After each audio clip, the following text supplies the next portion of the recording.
Guys, जय हिंद। कैसे आप सब? उम्मीद करता हूँ अच्छे होंगे। तो भाई, यदि आपको लगता है कि आपकी तैयारी में दम है तो फटाफट इस क्लास पे आ जाओ, क्योंकि आज के इस प्रैक्टिस सेट में धमाका होने वाला है। जी हाँ दोस्तों, आज के इस जीके प्रैक्टिस सेट का हम लोग धज्जियां उड़ाने वाले हैं। और मैं आपको बता दूं, इस प्रैक्टिस सेट से आपके एग्जाम में 1 से 2 प्रश्न टपकने वाले हैं। तो इस क्लास को किसी भी हाल में मिस नहीं करना है।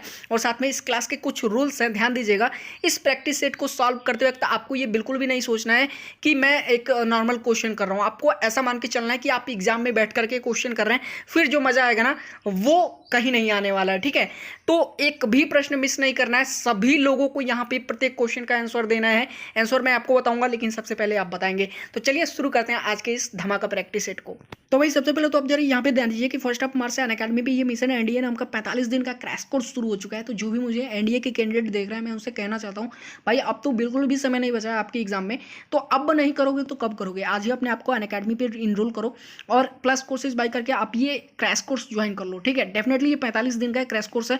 और डेफिनेटली यहाँ से जो आपकी तैयारी का धमाका होने वाला है ना, उसका सोर्स सबको सुनाई देगा।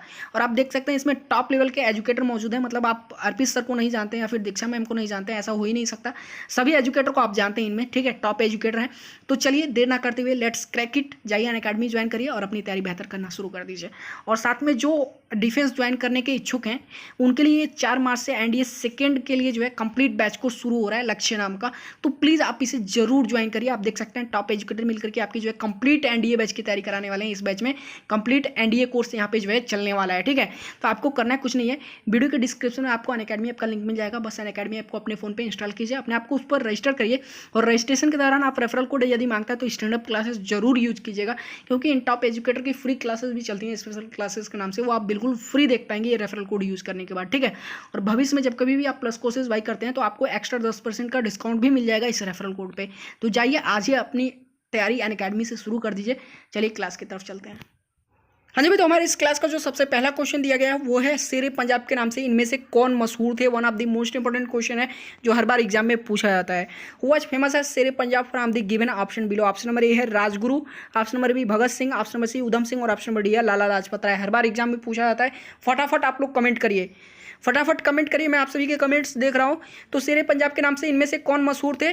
तो वो थे आपके लाला लाजपत राय। कौन थे? लाला लाजपत राय। याद कर लीजिएगा, नोट कर लीजिएगा, दिमाग में बैठा लीजिएगा। ठीक है, ऑप्शन नंबर डी लॉक कर दीजिए। शेरे पंजाब के नाम से कौन मशहूर थे? लाला लाजपत राय। चलिए अगले क्वेश्चन की तरफ चलते हैं। तो हमारा अगला क्वेश्चन दिया गया है दोस्तों, स्वतंत्र भारत के पहले भारतीय गवर्नर जनरल कौन थे? One of the most important question है।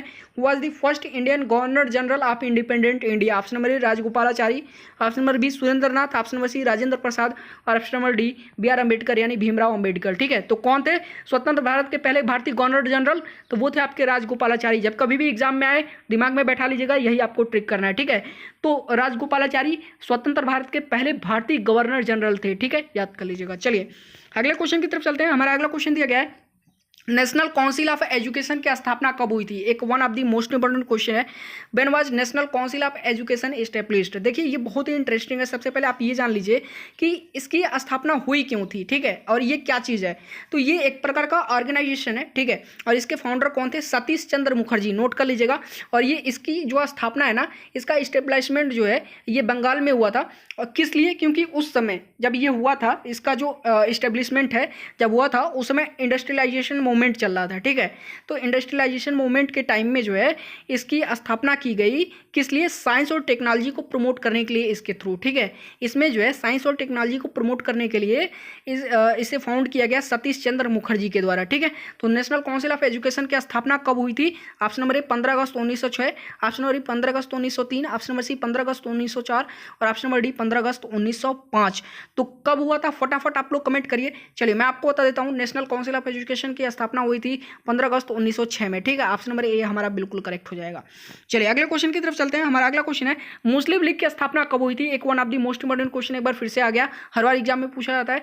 When was Muslim League started? ठीक है, ऑप्शन नंबर ए है 1904, option number B 1906, option number option number C 1910 और ऑप्शन नंबर डी 1915। फटाफट आप लोग कमेंट करिए, मुस्लिम लीग की स्थापना कब हुई थी? तो मुस्लिम लीग की स्थापना कब हुई थी? 1906 में। कब हुआ था? 1906 में। नोट कर लीजिएगा।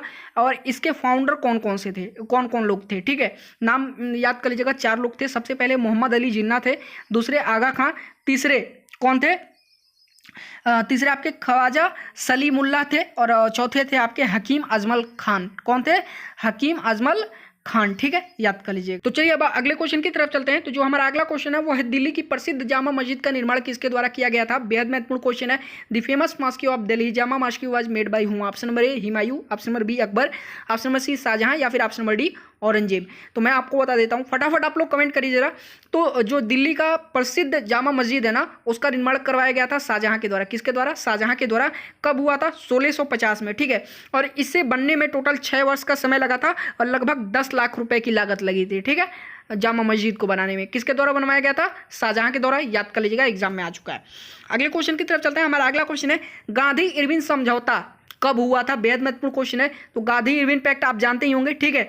तो ये गांधी इरविन पैक्ट कब साइन किया गया था? ऑप्शन नंबर ए 1930 में, ऑप्शन नंबर बी 1931 में, ऑप्शन नंबर सी 1932 में या फिर ऑप्शन नंबर डी 1933 में। फटाफट आप लोग कमेंट करिए, मैं इंतजार कर रहा हूँ, फटाफट कमेंट करिए। चलिए मैं आपको बता देता हूँ, जो गांधी इरविन पैक्ट है ना, ये साइन किया गया था 1931 में। कब किया गया था? 5 मार्च 1931 में। और ये सेकेंड राउंड टेबल कॉन्फ्रेंस से पहले, ठीक है, सेकेंड राउंड टेबल कॉन्फ्रेंस से पहले किया गया था। किसके बीच में हुआ था? महात्मा गांधी और लॉर्ड इरविन के बीच में। और इसमें 2 समझौते हुए थे, नोट कर लीजिएगा। जो सबसे पहला समझौता था वो ये था कि हिंसा के आरोपियों को छोड़कर बाकी सभी राजनीतिक बंदियों को जो है रिहा कर दिया जाएगा। और साथ में जो दूसरा समझौता था उसमें ये हुआ था कि भारतीयों को जो है समुद्र के किनारे नमक बनाने का अधिकार दिया जाएगा, ठीक है। 2 समझौते हुए थे इसके तहत, ठीक है। चलिए अगले क्वेश्चन के, तो कब हुआ था देख लीजिएगा, ये हर बार एग्जाम में आता है। तो गांधी इरविन पैक्ट कब साइन किया गया था? 1931 में, 5 मार्च 1931। ऑप्शन नंबर बी हमारा बिल्कुल करेक्ट हो जाएगा। चलिए अगले क्वेश्चन की तरफ चलते हैं। तो हमारा अगला क्वेश्चन दिया गया है मोहम्मद गौरी और पृथ्वीराज चौहान के बीच लड़ाई कौन सी थी। तो मोहम्मद गौरी और पृथ्वीराज चौहान के बीच कौन सी लड़ाई लड़ी गई थी? Which battle was fought between Mohammad Ghori and Prithviraj Chauhan. Option number A Tarain का युद्ध, या फिर ऑप्शन नंबर बी खानवा की लड़ाई, या फिर option number C battle of Plassey, या फिर बैटल ऑफ बक्सर, ठीक है। तो मोहम्मद गौरी और पृथ्वीराज चौहान के बीच कौन सी लड़ाई हुई थी? जरा फटाफट आप लोग कमेंट करिए, मैं सबका कमेंट देख रहा हूँ, फटाफट करिए। तो मैं आपको बता देता हूँ, मोहम्मद गौरी और पृथ्वीराज चौहान के बीच में तराइन का युद्ध हुआ था, बैटल ऑफ तराइन हुआ था। याद कर लीजिएगा, दिमाग पे जोर डालिए, याद करिए, सब कुछ पढ़ा चुका हूँ, ठीक है। ऑप्शन नंबर ये हमारा बिल्कुल करेक्ट है। चलिए अगले क्वेश्चन की तरफ चलते हैं। तो हमारा अगला क्वेश्चन दिया गया है लोकनायक के रूप में किसे जाना जाता है? Who is known as Loknayak. बेहद महत्वपूर्ण क्वेश्चन है। Who is known as Loknayak. Option number A Jayaprakash Narayan, option number B Lala Lajpat Rai, option number C Dadabhai Naoroji, option number D Mahatma Gandhi. तो लोकनायक के रूप में किसे जाना जाता है? फटाफट आप लोग कमेंट करिए जरा, फटाफट, मैं देखना चाहता हूँ कितने लोगों को पता है।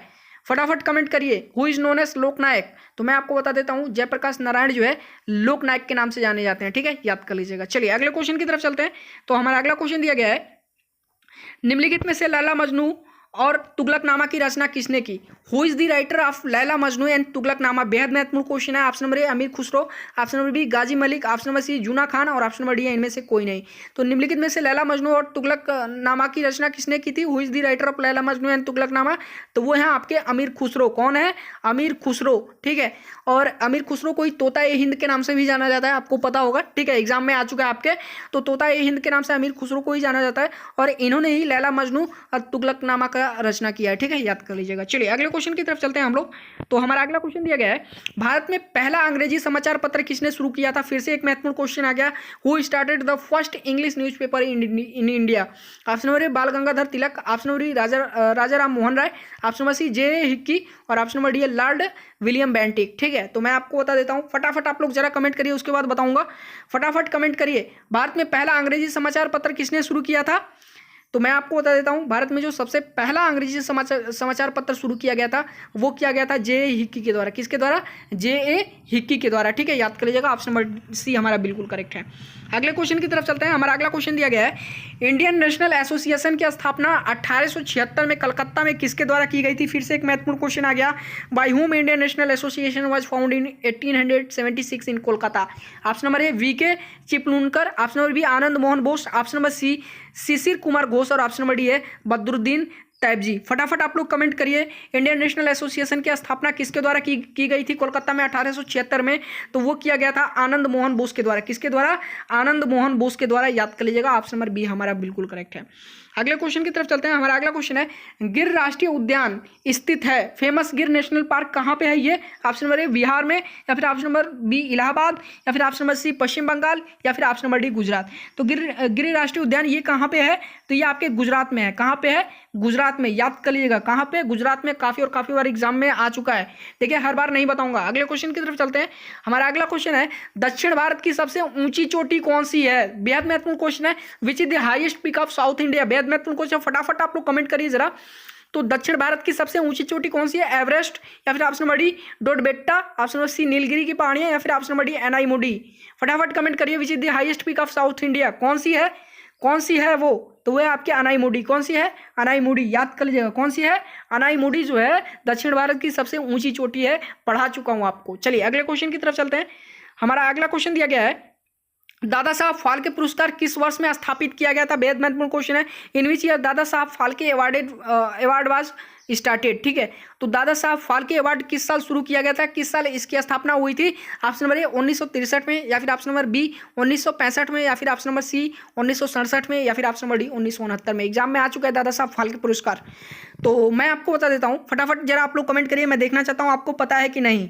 चलिए मैं आपको बता देता हूं, ये जो दादा साहब फाल्के पुरस्कार है ना, इसकी शुरुआत हुई थी 1969 में, ठीक है। और ये सबसे पहले कब दिया गया था? तो 1969 में 17वें राष्ट्रीय फिल्म पुरस्कार समारोह के दौरान जो है किसको दिया गया था?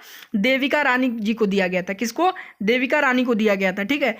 तो 1969 में दादा साहब फाल्के पुरस्कार सबसे पहली बार 17वें राष्ट्रीय फिल्म पुरस्कार समारोह के दौरान जो है देविका रानी जी को दिया गया था, ठीक है। याद कर लीजिएगा 1969 में। ऑप्शन नंबर डी हमारा बिल्कुल करेक्ट है। अगले क्वेश्चन की तरफ चलते हैं। हमारा अगला क्वेश्चन दिया गया है, नीली क्रांति का संबंध किससे है? भाई काफी बार पढ़ा चुका हूँ, सभी क्रांतियां पढ़ा चुका हूँ, ठीक है। तो नीली क्रांति का संबंध किससे है? Blue revolution is associated with, option number B नील की खेती, ऑप्शन नंबर बी दलहनों की खेती यानी oil seeds production, option number C मत्स्य उत्पादन यानी फिश प्रोडक्शन, और ऑप्शन नंबर डी है शिक्षा के क्षेत्र में अभूतपूर्व प्रगति, prior development in the field of education. फटाफट कमेंट करिए, नीली क्रांति किससे संबंधित है? Blue revolution is associated with. मैं आपको बता देता हूँ, फटाफट जरा आप लोग कमेंट करिए, मैं देखना चाहता हूँ आपको पता है कि नहीं। तो मैं आपको बता दूं, जो नीली क्रांति थी उसका जो संबंध था वो मत्स्य उत्पादन यानी फिश प्रोडक्शन से था, ठीक है। याद कर लीजिएगा, ऑप्शन नंबर सी हमारा बिल्कुल करेक्ट है। अगले क्वेश्चन की तरफ चलते हैं। हमारा अगला क्वेश्चन दिया गया है, पानीपत की तीसरी लड़ाई कब हुई थी? फिर से एक क्वेश्चन आ गया, बहुत ही महत्वपूर्ण क्वेश्चन है। When was the third battle of Panipat fought? फटाफट आप लोग कमेंट करिए, पानीपत की तीसरी लड़ाई कब हुई थी? Option number A 1760, option number B 1761, option number C 1762, option number D 1763। फटाफट आप लोग कमेंट करिए, पानीपत की तीसरी लड़ाई कब हुई थी? When was the third battle of Panipat fought? फटाफट कमेंट करिए, आपके कमेंट्स में देख रहा हूं, मैं देखना चाहता हूं किनको पता है, फटाफट करिए। चलिए मैं आपको बता देता हूं कि जो पानीपत की तीसरी लड़ाई है ना, वो कब हुई थी? 1761 में। कब हुआ था? 1761 में। याद कर लीजिएगा, ऑप्शन नंबर बी हमारा बिल्कुल करेक्ट है। अगले क्वेश्चन की तरफ चलते हैं। हमारा अगला क्वेश्चन है, भारत की सबसे लंबी स्थलीय सीमा किस देश के साथ है? फिर से एक बेहद महत्वपूर्ण क्वेश्चन आ गया जो हर बार एग्जाम में आता है। India share longest terrestrial border line with which country? देखिए option number A Pakistan, option number B चीन, ऑप्शन नंबर सी बांग्लादेश, या फिर ऑप्शन नंबर डी म्यांमार। तो भारत की सबसे लंबी स्थलीय सीमा रेखा किस देश के साथ है? तो वो है बांग्लादेश के साथ में। किसके साथ में? बांग्लादेश के साथ में। याद कर लीजिएगा, दिमाग में बैठा लीजिएगा, एग्जाम में जरूर आएगा ये क्वेश्चन। चलिए अगले क्वेश्चन की तरफ चलते हैं। हमारा अगला क्वेश्चन दिया गया है, ये भी एक one of the most important question है।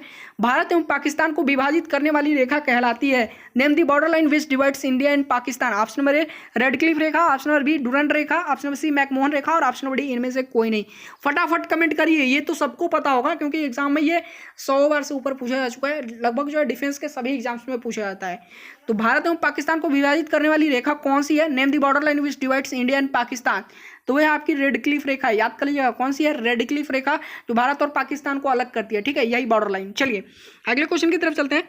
तो हमारा अगला क्वेश्चन दिया गया है, भारत की सबसे बड़ी सुरंग जवाहर सुरंग किस राज्य में अवस्थित है? India's largest tunnel Jawahar tunnel is located in which state? ये नहीं जानते हैं तो कुछ नहीं जानते, मतलब काफ़ी और काफ़ी बार एग्जाम में आ चुका है, मतलब 20 बार से ऊपर आया होगा, ठीक है।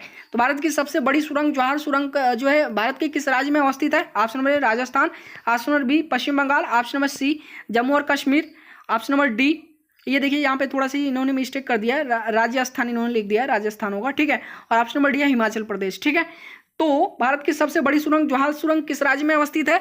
तो मैं आपको बता देता हूँ कहाँ पे आई है, फटाफट कमेंट करिए जरा। तो ये आपके जो है जम्मू और कश्मीर में है। कहाँ पे है? जम्मू और कश्मीर में, नोट कर लीजिएगा, ठीक है। तो जवाहर ट्यूनल कहाँ पे है? जम्मू एंड कश्मीर। चलिए अगले क्वेश्चन की तरफ चलते हैं।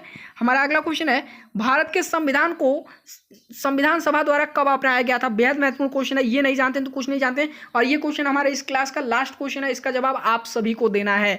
तो when was the constitution of India accepted by the constitution assembly? Bharat के संविधान को संविधान सभा द्वारा कब अपनाया गया था? ऑप्शन नंबर ए 26 जनवरी 1950, ऑप्शन नंबर बी 26 जनवरी 1949, ऑप्शन नंबर ई 26 नवंबर 1949, या फिर ऑप्शन नंबर डी कोई नहीं। तो जो सही होगा आप सभी लोगों को, जितने भी लोग मुझे देख रहे हैं सबको कमेंट करके बताना है। मैं देखना चाहता हूं आपकी तैयारी कितनी बेहतर हुई है और कितनी बेहतर आप कर रहे हैं। ठीक है, तो फटाफट जो है इस क्वेश्चन का आंसर आप लोग कमेंट करिए और मुझे बताइए। बाकी आज के क्लास में बस इतना ही रहने देते हैं, मिलते हैं फिर एक नए प्रैक्टिस सेट के साथ में। तब तक के लिए धन्यवाद।